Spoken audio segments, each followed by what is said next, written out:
Champion ট্রফির মাত্র এক মাস আগে জানা গেল বাংলাদেশের কোচিং স্টাফে আর নেই নিক পোথাস। 2 বছর মেয়াদের কয়েক মাস বাকি থাকতেই বিসিবির সঙ্গে সম্পর্ক তিনি ছিন্ন করলেন। বাংলাদেশের জাতীয় দলের সহকারী কোচের দায়িত্ব থেকে সরে দাঁড়ালেন দক্ষিণ আফ্রিকার সাবেক উইকেটকিপার ব্যাটসম্যান। তো আসল ব্যাপারটি কি হয়েছিল চলুন দেখিনি। তার আগে ভিডিওটিতে একটি লাইক আর চ্যানেলটিকে সাবস্ক্রাইব করে রাখুন। মাসখানেক আগেই বিসিবিতে পদত্যাগ জমা দেন পোথাস। বৃহস্পতিবার সমাজ মাধ্যমে তার এক আবেগমাখায় বার্তার প্রকাশ্য আসে চাকরি ছাড়ার খবর। বিডি নিউজ 24.com-এ বিসিবির ক্রিকেট পরিচালনা বিভাগের ইনচার্জ শাহরিয়ার নাসিব তিনি জানান যে নতুন বছরের শুরুর আগেই চাকরি ছেড়ে দিয়েছেন পোথাস। গত মাসে ওয়েস্ট ইন্ডিজের সফরের পরের থেকেই বিসিবির সঙ্গে নেই পোথাস।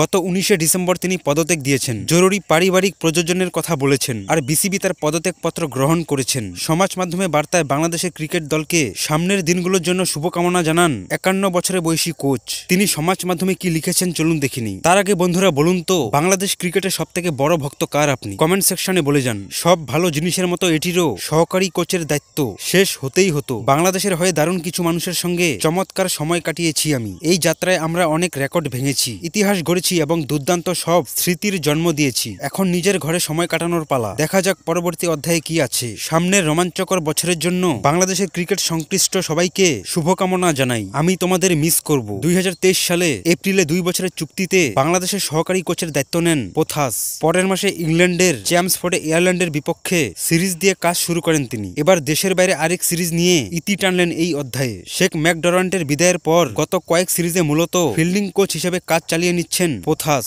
এর আগে জেমি সিডস চলে যাওয়ার কয়েক সিরিজে ব্যাটিং কোচের দায়িত্ব পালন করেন তিনি। চুক্তি অনুযায়ী সামনের চ্যাম্পিয়ন ট্রফির পর্যন্ত নাজমুল হোসেন শান্ত, মেহেদী হাসান মিরাজদের সঙ্গে কাজ করার কথা ছিল পোথাসের। দুবাই ও পাকিস্তানে অনুষ্ঠায় ওই টুর্নামেন্টের শুরুর আগামী 20 ফেব্রুয়ারি। নাফিজ বললেন চ্যাম্পিয়ন ট্রফির পর নতুন কাউকে নেওয়ার প্রতিক্রিয়া শুরু হতে পারে, কিন্তু চ্যাম্পিয়ন ট্রফির আগে নতুন কাউকে নেওয়া সম্ভাবনা কম, যেখানে সর্বোচ্চ 5টা ম্যাচ হবে। এর মধ্যে তাড়াহুড়ো করে নতুন কোচ হয়তো নেওয়া হবে না। চ্যাম্পিয়ন ট্রফি শেষ করার পর দীর্ঘমেয়াদ ফিল্ডিং কোচ তথা সহকারী কোচের নিয়োগের ব্যাপারটা দেখা হবে। সাবেক প্রধান কোচ চান্দিকা হাতুরা সিংহের ঘনিষ্ঠ হিসেবে পরিচিত ছিল পোথাসের। গত অক্টোবরে দক্ষিণ আফ্রিকার বিপক্ষে সিরিজের আগে চাকরি হারান হাতুরা সিংহে। পোথাসের পদত্যাগের পর এখন মূলত 4 সদস্য পরিণত হলো বাংলাদেশের কোচিং। প্রধান কোচ হিসাবে আছেন ফিল সিমন্স। ইউডিস সফরের আগে সিনিয়র সহকারী কোচ হিসাবে যোগ দিয়েছেন মোহাম্মদ সালাউদ্দিন। এর বাইরে ফাস্ট বোলিং কোচের দায়িত্ব পালন করছেন আন্দে অ্যাডামস এবং স্ট্রেংথ ও কন্ডিশনিং কোচ হিসাবে